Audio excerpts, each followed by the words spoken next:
الحديث كتاب الله وخير الهدي هدي محمد صلى الله عليه وسلم وشر الأمور محدثاتها وكل محدثة بدعة وكل بدعة ضلالة وكل ضلالة في النار.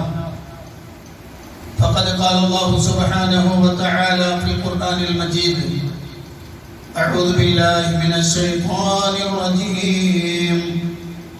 يا أيها الناس اتقوا ربكم الذي خلقكم من نفس واحدة وخلق منها زوجها وبث منهما رجالا كثيرا ونساء واتقوا الله الذي تساءلون به والأرحام إن الله كان عليكم رقيبا. يا أيها الذين آمنوا اتقوا الله وقولوا قولا سديدا يصلح لكم أعمالكم ويغفر لكم ذنوبكم ومن يطع الله ورسوله فقد فاز فوزا عظيما. يا أيها الذين آمنوا اتقوا الله حق تقاته ولا تموتن إلا وأنتم مسلمون.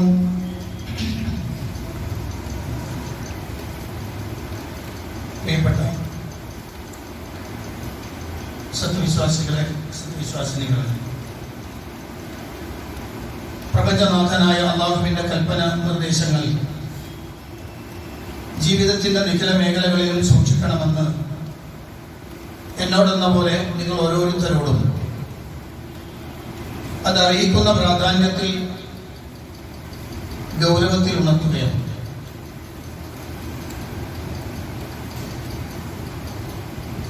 അല്ലാഹു സുബ്ഹാനഹു വ തആല നമ്മെ സൃഷ്ടിച്ചതിന് ഒരു വലിയ ലക്ഷ്യമുണ്ട്. ഈ ദുനിയാവിൽ നമ്മൾ ജീവിച്ചിരിക്കുമ്പോൾ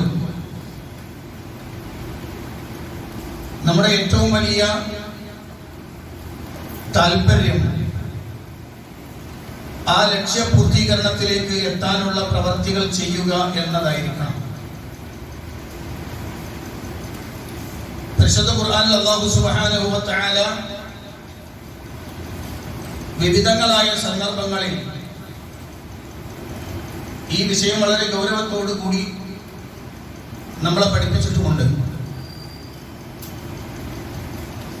നമുക്ക് ഏവർക്കും പരിചയമുള്ള ഒരായത്താണ് യാ അയ്യുഹല്ലദീന ആമനു തഖുല്ലാഹ വലിതൻദുർ നഫ്സുൻ മാ ഖദ്ദമത് ലിഗദിൻ. സത്യവിശ്വാസികളെ, നിങ്ങൾ അല്ലാഹുവിനെ സൂക്ഷിക്കുക. നാളത്തേക്ക് വേണ്ടി എന്താണ് ഒരുക്കി വെച്ചിട്ടുള്ളത് എന്ന് ഓരോ ദേഹവും നോക്കട്ടെ, ചിന്തിക്കട്ടെ എന്ന് അല്ലാഹുവിന്റെ ഖുർആൻ അല്ലാഹു സുബ്ഹാനഹു വ തആല പഠിപ്പിക്കുന്നത് കാണാം. അതിന്റെ അർത്ഥം ഈ ദുനിയാവിൽ നമ്മൾ ചെയ്യുന്ന കർമ്മങ്ങളെ സംബന്ധിച്ച് ഗൗരവത്തിലുള്ള ഒരു ചിന്ത ഉണ്ടാവണമെന്നതാണ്. താൻ ചെയ്യുന്നത് നാളെ റബ്ബിന്റെ അടുത്ത് എനിക്ക് ഉപകാരപ്പെടുന്നതാണോ, അതല്ല നാളെ റബ്ബിന്റെ അടുത്ത് എനിക്കത് ഉപദ്രവമായി വരാനുള്ളതാണോ എന്നതിനെ കുറിച്ച് വളരെ കുലങ്കഷമായി ആലോചിച്ചുകൊണ്ട് വേണം പ്രവർത്തിക്കാൻ എന്ന് വളരെ വിശാലമായി ഈ ആയത്തിനെ വിശദീകരിച്ച പണ്ഡിതന്മാരുണ്ട്. അതുകൊണ്ട് തന്നെ നമ്മുടെ ജീവിതത്തിന്റെ ലക്ഷ്യം റബ്ബിന്റെ അടുത്ത് രക്ഷപ്പെടുക എന്നതാണ്.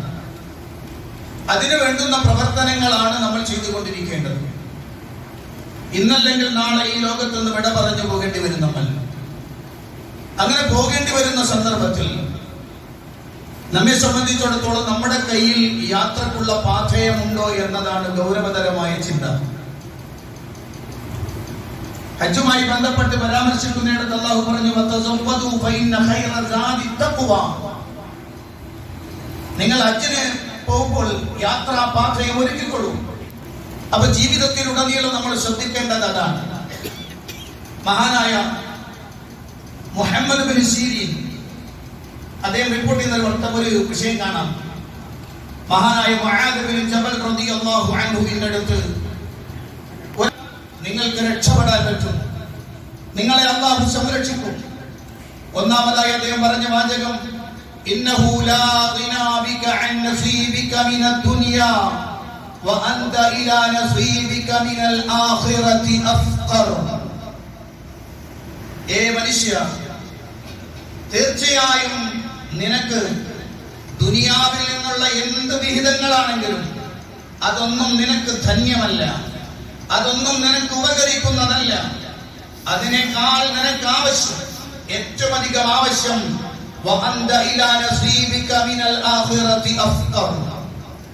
നിനക്ക് നിന്റെ പരലോകത്തിലേക്കുള്ള വിഹിതം ഏതാണോ അതാണ് ഏറ്റവും ആവശ്യം. ദുനിയാവിൻ്റെതെന്തും അത് ആവശ്യമല്ല, അതത്ര പ്രശ്നമുള്ളതും അല്ല. ഇവിടെ ദുനിയാവിനെ സംബന്ധിച്ചിടത്തോളം ഇവിടെ ജീവിച്ചിരിക്കുന്ന മനുഷ്യരെന്നല്ല, മൃഗങ്ങളെന്നല്ല, പക്ഷികളെന്നല്ല, എല്ലാം അല്ലാഹു സുബ്ഹാനഹു വ തആല സൃഷ്ടിച്ചതാണോ? അതിനിവിടെ ജീവിക്കാനുള്ള സമയം കൊടുത്തിട്ടുണ്ടോ? ആ സമയം വരെ വേണ്ടതെല്ലാം അല്ലാഹു നൽകും എന്ന് അല്ലാഹു വ്യക്തമായി പഠിപ്പിച്ചിട്ടുള്ളതാണ്. അതിന്റെ വിഷയത്തിൽ നിങ്ങൾ ബേജാറാവേണ്ടതില്ല, അത് നിങ്ങളെ രക്ഷപ്പെടുത്താനും പോകുന്നില്ല. പിന്നെ നിങ്ങൾക്ക് ആവശ്യമുള്ളത് എന്താ? വഅൻത ഇലാ നസീബിക മിനൽ ആഖിറതി അഫ്ഖർ. എന്നിട്ട് അദ്ദേഹം പറഞ്ഞു ഫആതിർ നസീബക മിനൽ ആഖിറതി അലാ നസീബിക മിനദ് ദുനിയ. ദുനിയാവിന്റെ നിന്റെ വിഹിതത്തെക്കാൾ, ദുനിയാവിന്റെ നിന്റെ ഓഹരിയേക്കാൾ നീ പ്രത്യേകമായി തെരഞ്ഞെടുക്കേണ്ടത് പരലോകത്തേക്ക് വരുന്ന നിന്റെ ഓഹരി എന്താണോ, അവിടെ നിനക്ക് രക്ഷപ്പെടാനുള്ള വിഹിതം എന്താണോ, അതാണ് നീ പ്രത്യേകം തെരഞ്ഞെടുക്കേണ്ടത്.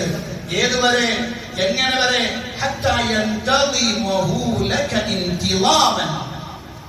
അത് നിനക്ക് നല്ല കോർവയായി, നല്ല ഘടനാപരമായി നിന്റെ കയ്യിലെത്തുന്നത് വരെ നീ അതിനുവേണ്ടി പ്രയത്നിക്കണം എന്ന് മഹാനായ മുആദ് ബിൻ ജബൽ റളിയല്ലാഹു അൻഹു കൊടുക്കുന്ന ഉപദേശമാണ്.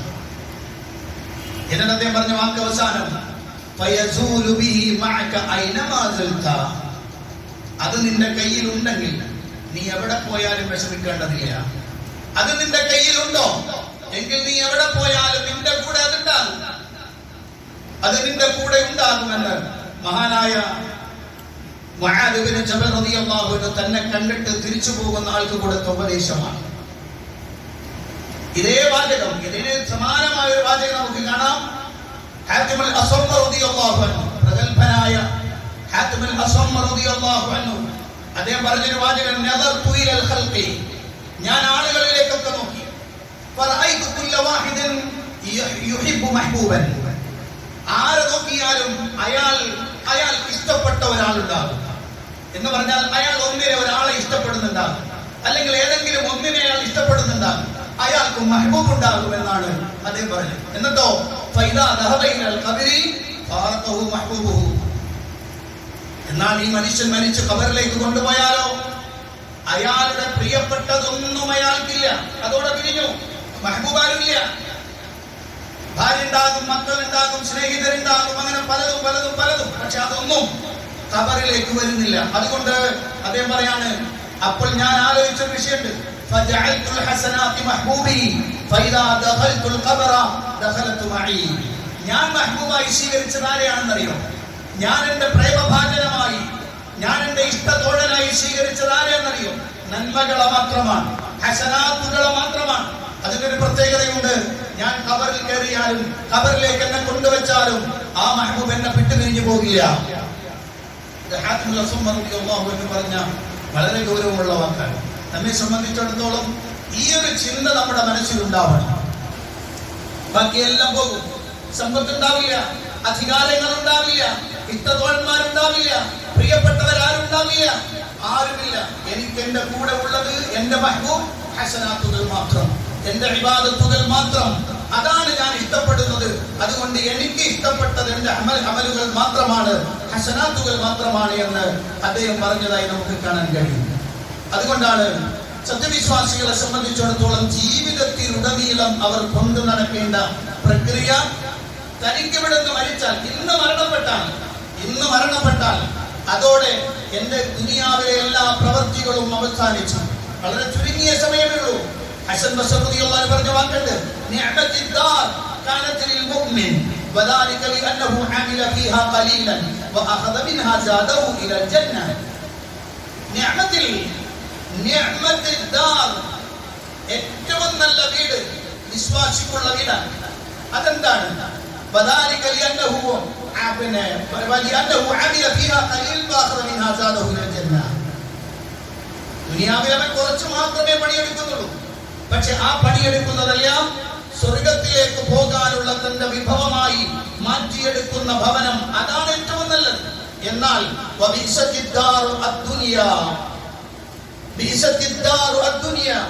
മോശമായ വീട് എന്ന് പറയുന്ന ദുനിയാവാണ്. അത് അവിശ്വാസിക്കും കപടനുമുള്ളതാണ്.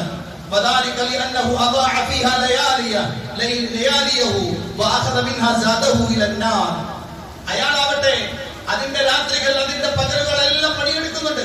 പക്ഷെ ആ പണിയെടുക്കുന്നത് മുഴുവനും നരകത്തിലേക്ക് വേണ്ടിയുള്ള സാദായിട്ടാണ്.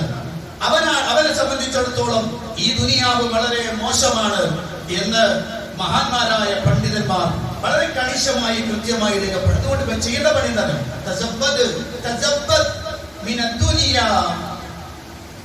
ദുനിയാവിൽ നിന്ന് നീ പാഠ്യമൊരുക്കണം. ദുനിയാവിലെ ഏത് പ്രവർത്തികളിൽ നിന്നും പരലോകത്തിന് വേണ്ടി പാഥയമൊരുക്കലാണ് വേണ്ടത്. അല്ലാഹുവിന് വേണ്ടി നിലനിന്ന് ഏറ്റവും നല്ല പാഥയമൊരുക്കാൻ തയ്യാറാവണം എന്ന് അല്ലാഹുവിന്റെ പ്രവാചകന്റെ വാചകങ്ങളെ ചേർത്ത് വെച്ചുകൊണ്ട് സലഫുകളായ ആളുകൾ നമുക്ക് പഠിപ്പിച്ചു തരുകയാണ്. ജീവിതത്തിൽ ഏറ്റവും പ്രധാനപ്പെട്ട വിഷയം അതാണ് എന്നാണ്. ഒരിക്കൽ ഹസൻ ബസറി റളിയല്ലാഹു അൻഹു, താബിഈങ്ങളിൽ ഏറ്റവും പ്രധാനിയായ ഹസൻ ബസറി റളിയല്ലാഹു അൻഹു, ഒരാളുടെ മയ്യത്ത് മറമാടിയിട്ട് ആ മയ്യത്ത് മറമാടിയിട്ട് ആ കബറിന്റെ ഓരത്തിങ്ങനെ എല്ലാവരും നിൽക്കുന്ന സമയം അദ്ദേഹം തന്റെ തൊട്ടടുത്തുള്ള ആളോട് ഹസൻ ബസറി റളിയല്ലാഹു അൻഹു ചോദിച്ചൊരു ചോദ്യമുണ്ട്. അത്തറാഹു ലൗ യർജിഉ ലിദുനിയ മാദാ സയഫഅൽ? ഈ സഹോദര, ഈ കബറിൽ കിടക്കുന്ന മനുഷ്യന് തിരിച്ചു വരികയാണെങ്കിൽ, ദുനിയാവിലേക്ക് തിരിച്ചു വരികയാണെങ്കിൽ അയാൾ എന്തായിരിക്കും പ്രവർത്തിക്കാൻ? എന്ത് പ്രവൃത്തിയായിരിക്കും അയാൾ ചെയ്യുക എന്ന് ചോദിച്ചു. ഉടൻ തന്നെ കൂടെ നാൾ പറഞ്ഞു,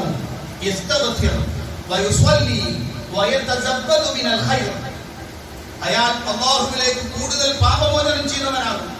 നിസ്കാരം കൃത്യമായി നിർവഹിക്കും. പോരാ, നന്മകളായ മുഴുവൻ സാമഗ്രികളും അഥവാ തന്റെ പരലോകത്തേക്കുള്ള യാത്രക്ക് വേണ്ടതെല്ലാം നന്മകൾ മുഴുവനും അയാൾ വാരിക്കൂട്ടുന്ന തിരക്കിലായിരിക്കും. ഉടനെ ഹസൻ ബസറി റളിയല്ലാഹു അൻഹു പറഞ്ഞു, ഫഖാലൽ ഇമാം, അതെ അദ്ദേഹം പറഞ്ഞു മറുപടി കൊടുക്കാണ്, എടോ അതൊക്കെ അയാൾക്ക് നഷ്ടമായി പോയി, നിനക്കത് നഷ്ടമാകാതെ നോക്കണം കേട്ടോ. കബറിൽ കൊണ്ടുവച്ചവൻ അതൊക്കെ നഷ്ടമായി, പക്ഷെ ജീവിച്ചിരിക്കുന്ന നമുക്കത് നഷ്ടമായി കൂടാ. ഇസ്തിഗ്ഫാറുകൾ വർദ്ധിപ്പിക്കണം. നാളെ റബ്ബിലേക്കുള്ള യാത്രക്ക് വേണ്ട പാഥേയങ്ങളൊക്കെ ഒരുക്കണം. അത് ദുനിയാവിൽ നിന്ന് നമ്മൾ നേടിയെടുക്കേണ്ടതാണ്. ചെറിയ ചുരുങ്ങിയ ജീവിതം കൊണ്ട് നമുക്ക് നേടിയെടുക്കാവുന്നത് അത് മാത്രമായിരിക്കണം എന്നാണ്. അതുകൊണ്ട് പ്രിയപ്പെട്ട സഹോദരന്മാരെ, സഹോദരിമാരെ, വളരെ ഗൗരവത്തോടു കൂടി അല്ലാഹുവിന്റെ ഹബീബ് സല്ലല്ലാഹു അലൈഹി വസല്ലം പറഞ്ഞൊരു വാചകം, നബി സല്ലല്ലാഹു അലൈഹി വസല്ലം പറഞ്ഞു, പ്രവാചകന്റെ വാചകം കാണാം, മാ മിൻ അഹദിൻ യമൂതു ഇല്ലാ നദിമ. ഏതൊരാൾ മരിച്ചാലും അയാൾ ഖേദിക്കും. മരിക്കുന്ന മുഴുവൻ ആളുകളും, മരിച്ചുപോയ മുഴുവൻ ആളുകളും ഖേദപ്രകടനം നടത്തും. അപ്പൊ സഹാബികൾ ചോദിച്ചു, വമാ നദാമത്തുഹു യാ റസൂലല്ലാഹ്, അല്ലാഹുവിന്റെ റസൂലേ, എന്താണ് അവരുടെ ഖേദം? എന്തായിരിക്കും അവരുടെ ഖേദം? നബി സല്ലല്ലാഹു അലൈഹി വസല്ലം പറഞ്ഞു, ഇൻ കാന മുഹ്സിനൻ നദിമ അല്ലാ യകൂന അൽ-ഇദ്ദാദ്. ഒരു നല്ല പ്രവൃത്തി ചെയ്യുന്ന മുഹ്സിനായ മനുഷ്യനാണെങ്കിൽ, നല്ല മനുഷ്യനാണെങ്കിൽ അവന് ഖേദം ധരിക്കുന്നറിയോ?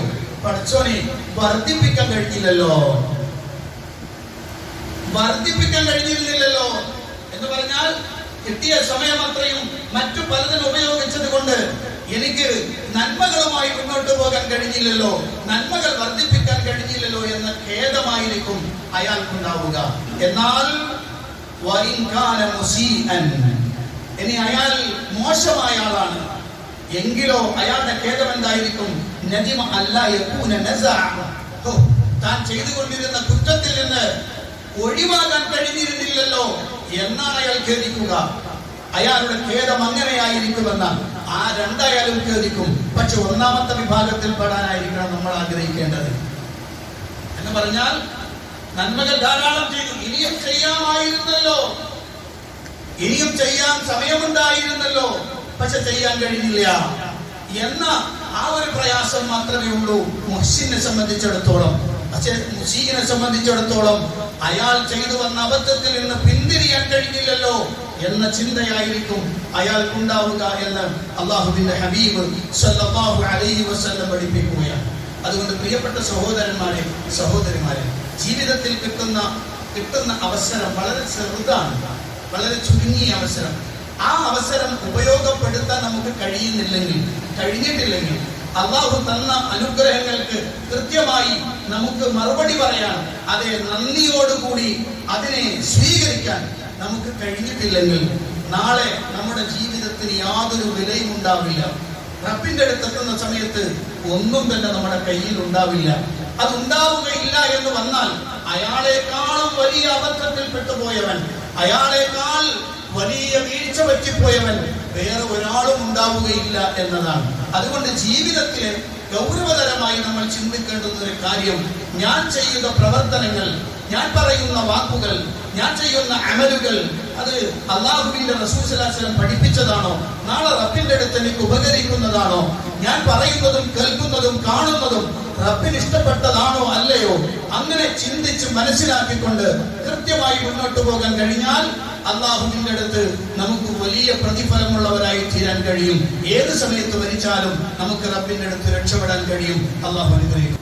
പ്രിയപ്പെട്ട സഹോദരന്മാരെ, സഹോദരിമാരെ, അല്ലാഹുവിന്റെ കൽപ്പനകൾക്കനുസരിച്ച് ജീവിക്കണമെന്ന് ഒരിക്കൽ കൂടി എന്നോടും നിങ്ങളോടും ഉണർത്തുകയാണ്. സത്യവിശ്വാസികളെ സംബന്ധിച്ചിടത്തോളം വളരെ പ്രധാനപ്പെട്ട ഒന്നാണ് അയാളുടെ പരലോക ജീവിതത്തിന് വേണ്ടിയുള്ള പ്രവർത്തനങ്ങൾ സജ്ജമാക്കുക എന്നതാണ് ഞാൻ സൂചിപ്പിച്ചത്. അതോടൊപ്പം തന്നെ വളരെ ഗൗരവത്തിൽ കാണേണ്ടുന്ന ഒന്നാണ് താൻ ചെയ്ത പ്രവർത്തനങ്ങളുമായി ബന്ധപ്പെട്ട്, തന്റെ അമലുകളുമായി ബന്ധപ്പെട്ട് അയാൾ നടത്തുന്ന ഒരു വിചാരണ, മുഹാസബത്തു നഫ്സ് എന്ന് പറയും. മുമ്പൊരിക്കൽ ആ വിഷയത്തിൽ തന്നെ വെച്ചുകൊണ്ടൊരു ഖുത്ബ നടത്തിയിട്ടുണ്ട്. മുഹാസബത്തു നഫ്സ് എന്ന് പറയുന്നത് സ്വന്തത്തെ വിചാരണ ചെയ്യുക. ഇത്ര കാലമായി ഞാൻ ജീവിക്കുന്നു, ഇത്രയും കാലമായി എൻ്റെ ജീവിതത്തെ ഞാനൊന്ന് വിലയിരുത്തുമ്പോൾ ആ വിലയിരുത്തുന്ന അവസ്ഥയിൽ എനിക്ക് റബ്ബിന്റെ അടുത്ത് രക്ഷപ്പെടാൻ പറ്റുന്ന പ്രവർത്തനങ്ങളിലാണോ ഞാൻ ഉള്ളത്, അതല്ല അബദ്ധങ്ങൾ വരുന്നുണ്ടോ എന്ന് പരിശോധിക്കണം. ഓരോ ദിവസവും അതുണ്ടാവണം എന്നാണ്. പ്രസിദ്ധമായ വാക്കതാണ്, നിങ്ങൾ വിചാരണ ചെയ്യപ്പെടുന്നതിന് മുമ്പ് സ്വയം വിചാരണക്ക് വിധേയമാവണം. അതുപോലെ തന്നെ നിങ്ങളുടെ കർമ്മങ്ങളെ നിങ്ങൾ തൂക്കി നോക്കണം. തൂക്കപ്പെടുന്നതിന് മുമ്പ് നിങ്ങളുടെ അമലുകളൊക്കെ റബ്ബിന്റെ അടുത്ത് മീസാനിൽ തൂക്കപ്പെടുന്നതിന് മുമ്പ് സ്വന്തത്തിൽ തൂക്കുക എന്ന് പ്രസിദ്ധമായ വാക്കുണ്ട്. ജീവിതത്തിൽ എല്ലാ ദിവസവും അത് പാലിക്കുന്ന ഒരാളെ സംബന്ധിച്ചിടത്തോളം അയാളുടെ ജീവിതത്തിൽ കറകളില്ലാതെ വളരെ ഹൈറായി മുന്നോട്ട് പോകാൻ സാധിക്കുമെന്നതാണ് ഏറ്റവും പ്രധാനപ്പെട്ടത്. അതാണ് പറഞ്ഞ വാചകത്തിൽ, പരിശുദ്ധ ഖുർആനിന്റെ ആയത്തിൽ എന്ന വാക്ക് വളരെ പ്രസിദ്ധമായി വരുന്നത് അവിടെയാണ്. അപ്പൊ ജീവിതത്തെ വിപുലീകരിച്ചുകൊണ്ട് മുന്നോട്ട് പോകാൻ നമുക്ക് കഴിഞ്ഞാൽ അതായിരിക്കും ഏറ്റവും പ്രധാനപ്പെട്ടത്. രാത്രിയിൽ കടന്നുറങ്ങുന്ന സമയത്ത് ഒരു പാപങ്ങളും ഇല്ല എന്ന് ഉറപ്പിക്കണം. അതുവരെ ചെയ്തതെല്ലാം റബ്ബിനോട് പൊറുക്കലം തേടുകയും ചെയ്തു വെച്ചിട്ടുണ്ടെങ്കിൽ അത് അള്ളാഹുവിനോട് മാപ്പിരക്കേണ്ടത് അള്ളാഹുവിനോട് മാപ്പിരന്നുകൊണ്ട് വളരെ കൃത്യമായി നിലനിൽക്കണം. എല്ലാ ദിവസവും രാത്രിയിൽ പ്രവാചകൻ സല്ലല്ലാഹു അലൈഹി വസല്ലം ഉറങ്ങുന്നതിന് മുമ്പ് അവിടെ ഓതിയിരുന്ന ഒരു അധ്യായമാണ് സൂറ അൽ മുൽക്ക്. തബാറക്കല്ലദീ ബിയദിഹിൽ മുൽക്ക് എന്ന് തുടങ്ങുന്ന അധ്യായം. 30 ആയത്തുകളേ ഉള്ളൂ. എല്ലാ ദിവസവും രാത്രി നബി തങ്ങൾ ഉറങ്ങുന്നതിന് മുമ്പ് ആ അധ്യായം പാരായണം ചെയ്യാറുണ്ട്. ഞാൻ ഇന്ന് വിഷയവുമായി ബന്ധപ്പെടുത്തി പറയാം. ആ അധ്യായം ലളിതങ്ങൾ പാരായണം ചെയ്തിട്ടായിരുന്നു ഉറങ്ങാറുണ്ടായിരുന്നത് എന്ന്. ആ അധ്യായത്തിന് ഒരു പ്രത്യേകത കൂടിയുണ്ട്. വേറൊരു ഹദീസിൽ മസ്ഊദ് റളിയല്ലാഹു അൻഹു നിവേദനം ചെയ്യുന്ന ഹദീസിൽ കാണാം, അത് ഖബറിൽ അയാളുടെ ശിക്ഷയെ തടുക്കാൻ കാരണമാകുമെന്നാണ്. ഖബറിൽ ശിക്ഷയെ തടുക്കാൻ കാരണമായി തീരും എല്ലാ ദിവസത്തിലും ഉള്ള സൂറ അൽ മുൽക്കിന്റെ പാരായണം എന്ന. അവിടുന്ന് പഠിച്ചു വെക്കേണ്ടുന്ന ഒരു പാഠം എന്താണെന്ന് വെച്ചാൽ, ജീവിതത്തിന്റെ അവസാനങ്ങളാണ് ഓരോ ദിവസത്തെയും ഉറക്കം. നമ്മൾ രാത്രി ഉറങ്ങുമ്പോൾ ആ അവസാനിക്കുന്നത് ഏറ്റവും ഹൈറായി അവസാനിക്കാൻ ഓരോ വിശ്വാസികളും ശ്രദ്ധിക്കണമെന്ന വളരെ ഗൗരവമുള്ള ഒരു വിഷയമാണ് അല്ലാഹുവിന്റെ ഹബീബ് സ്വല്ലല്ലാഹു അലൈഹി വസല്ലം നമ്മെ ഉണർത്തിയിട്ടുള്ളത്. അതുകൊണ്ട് തന്നെ പ്രിയപ്പെട്ടവരെ, ജീവിതത്തിന്റെ ഓരോ സന്ദർഭങ്ങളെയും അങ്ങനെ കൃത്യമായി അടയാളപ്പെടുത്തി ഉപകാരത്തോടു കൂടി മുന്നോട്ട് പോകാൻ കഴിയണം. അല്ലാഹു അനുഗ്രഹിക്കുമാറാവട്ടെ.